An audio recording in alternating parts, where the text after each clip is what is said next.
ኢትዮጵያኖች ወደ አሜሪካ መጥተው ግሪን ካርድ የሚያገኙባቸው መንገዶች በሞላ ተዘግተዋል። ይህ ማለት ወደ አሜሪካ መምጣት አይችልም ሁሉ ከዚህ ቆሟል ሳይሆን አሜሪካ መጥታችሁ ግሪን ካርድ የምታገኙበት ፕሮሰስ ላይ ካላችሁ ይህ ተቋርጧል። እስከ መቼ አይታወቅም። ሩሉ መች ነው አፕላይ የሚያደርገው? ጃንዋሪ 21 2026 ጀምሮ ቪዛ ኢሹ ማድረግ ያቆማሉ ማለት ነው። ይሄ ደግሞ ማንን ምን ሀገሮችን አፌክት ያደርጋል? ምንልን 75 ሀገሮች ስቴት ዲፓርትመንቱ አናውንስ አድርጓል። ይሄ ቪዛ ባን አፌክት የሚያደርጋቸው ከነዚህ 75 ሀገሮች እኛ ማወቅ ያለብን እኛ አንዱ መሆናችን ነው። ኦልሬዲ ኤግዚስቲንግ ቪዛ አፕሊኬሽን ካላችሁ ለኢሚግሬሽን ፕሮሰስ ኦር አፕላይ እያደረጋችሁ ከሆነ አፖይንትመንት እየጠበቃችሁ ከሆነ እናንተን አፌክት ያደርጋል።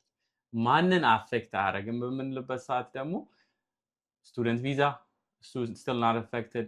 እዚህ መታችሁ ቱሪስት ቪዛ ምናምን አፕሊኬሽን ካላችሁ ወይ ለማስገባት ካሰባችሁ እሱ እናንተን የማይመለከትም። ዱዋል ሲቲዝን የሆኑ ከባንድ ሊስት ውስጥ ያልሆነ አንደኛው ሲቲዝንሺፓቸው ከዛ ከሆነ እሱም you guys are fine, you can still apply for immigration visa። ስለዚህ አሉ ሁሉ ነገር አልተከለከለም፣ ግን ኢሚግሬት የምታረጉበትን መንገድ እና እዚህ ሀገር መታችሁ ለመኖር አፕላይ የምታረጉበትን ቪዛ ፕሮሰስ ፓዝ አድርጎታል። እስከ መቼ ድጋሚ አይታወቅም። እንግዲህ አሁን ባለፈው ዓመት እንደዚህ 6-7 ወር ውስጥ እያየን ያለ ነው ምንድነው ወፍራም ሰዎችንም አልፈልግም እያለ ነው፣ ስኳር ያለባቸውንም ሰዎች አልፈልግም እያለ ነው። እና ኦቨርኦል በአጠቃላይ ወዴት ነው እያመራ ያለው የሚለውን ነገር ራሳችንን እንግዲህ እስቲ እንጠይቅ። ዲቪም ከልክሏል። ዲቪ አይታችሁ ከሆነ እስካሁን ኦፕን አልተደረገም። ሰው በዚህ ደግሞ ነገር በምንሰማው ነገር ዲቪ እንደሚቀር ነው ከኛ ሀገር ኢትዮጵያ ውስጥ። ይሄ ነገር ስንል ስቴት ዲፓርትመንቱን እነዚህ ካውንስለር ኦፊሰሮቹን ብዙ ሊዌይ እየሰጣቸው ነው። ለምን ሪጀክት ሲያደርጋችሁ ዩዥሊ ይሄ ሰውዬ ራሱን ሰፖርት ማድረግ አይችልም ከሄደ አይቀርም ወፈር ካልክ ምናምን ይመልቱ ይላል። አሁን ግን ዲሬክቲቭ የተሰጣቸው ለካውንስሌቶቹ ምንድነው የሚለው ይሄ ሰውዬ መጥቶ ታሞ ምናምን እዚህ እኛን ብር ኮስት የሚያደርገን ከመሰላችሁ እዛው አስቀሩልኝ ነው ያለው። ስለዚህ ይሄም this is something to be careful። ይሄን ነገር ለምንድን ነው ይሄንን ክልከላ እያመጣ ያለው በምንልበት ሰዓት ፐብሊክ ቻርጅ ይሉታል።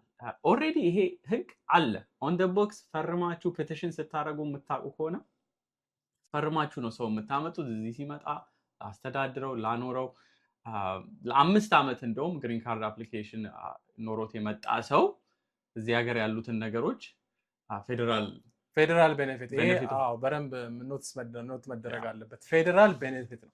ስቴት ቤኔፊቶች አሉ። ለምሳሌ ፉድ ቤኔፊቶች አሉ። የተለያዩ ስቴቶች የተለያዩ ቤኔፊቶች አላቸው። ሄልዝ ኬር ላይ ስቴቶች የተለያየ የራሳቸው ስፔሲፊክ የሆነ ቤኔፊቶች አለ። እነዚህ አሁን እያወራን ያለ ነው ፐብሊክ ቻርጅ የሚባለው ስቴት ፈንድድ የሆኑ ቤኔፊቶች ናቸው።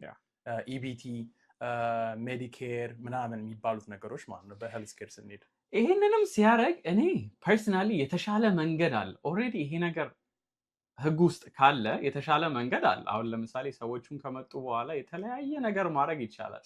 ሰዎቹ ሲጠቀሙ ይሄንንም ነገር ካገኘ ሜቢ ፔቲሽነሩን ሄዶ ይሄ ሰውዬ ይሄንን ብር እየተጠቀመ ነው ለምን አላረክም ምናምን ብሎ ፋይን ማድረግ ይችላል።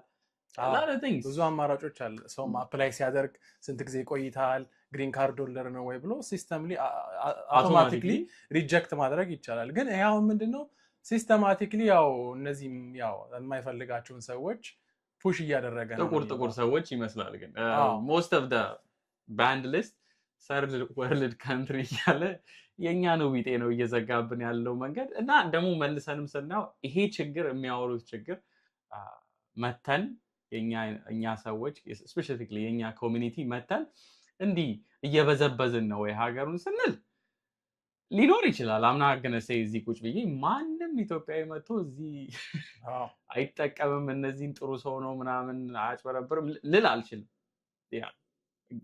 አሁን እንደሰማችሁት እንግዲህ በላስት 1 ወር ውስጥ እንግዲህ የሶማሌ ኮሚኒቲ ሚኒሶታ ውስጥ የተደረገውን ነገር ታውቃላችሁ። ያው 6000 ሰው እየበላ ነው፣ 5000 ሰው እየበላ ነው፣ ህፃናትን እያበላን ነው ብለው በሚሊዮኖች ቻርጅ እያደረጉ ዴኬሮች ብዙ አይነት እንትኖች አሉ። አሁን በጣም ሰርፌስ እያደረጉ አይ ቲንክ እንደዚህ አይነት ነገሮችም እንደዚህ አይነት ፖሊሲ እንዲወጡ ፑሽ እያደረገ ይመስለኛል።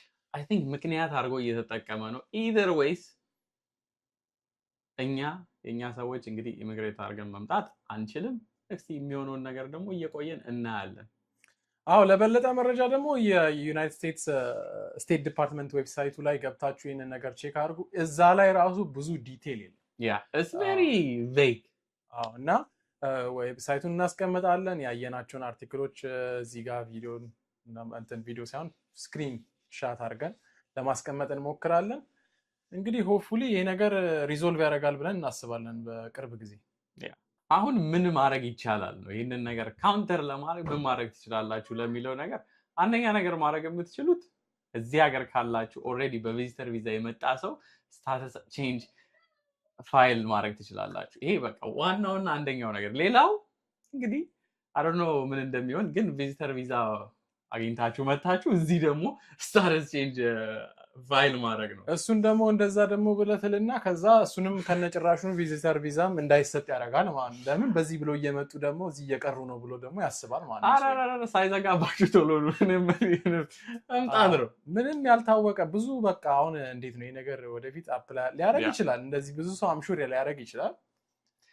ሩሉንም ሊያስገባ ይችላል። ይሄ ሰውዬ አይታወቅም። ይሄ በአጠቃላይ ይሄ ዝም ብሎ ፍርሃት ምናምን አያስፈልግም። ኢትዮጵያ እኮ ምን በጣም አሪፍ ነው እንደምናየው ይመስላል። አዎ ለማንኛውም ግን ይሄ እንትን አድቫይስ አይደለም፣ እኛ ኢሚግሬሽን ሎየሮች አይደለም። ስለዚህ እዚህ ሀገር ሆናችሁ ኢሚግሬሽን ስታተሳችሁን መቀየር የምትፈልጉ ሰዎች ያው ታክ ቱ ዩር ሎየርስ፣ በተቻላችሁ መጠን አፋጥኖ ግሪን ካርዳችሁን ስታተሳችሁን መቀየሩ ኢትስ ቤስት። መጨረሻ ላይ ደግሞ ማለት የምፈልገው ነገር ይሄ ነገር ፓዝ ነው። እንደፍነትም ቢሆን ጊዜ ገደብ ባይሰጡትም ፓዝ ነው እንጂ የሆነ መንገድ እየፈለጉ ነው ሰዎችን ስክሪን የሚያደርጉበት መንገድ እንጂ ይሄ በቃ ለፐርማነንት የሆነ ነገር አይደለም። ፊገር አውት እስኪያደርጉ ነው። ታገሱ። እንግዲህ ኒውሱን መከታተል ነው። ምንም አማራጭ የለም። የሚሆነውን ደግሞ እናያለን፣ አብረን እናያለን። መልካም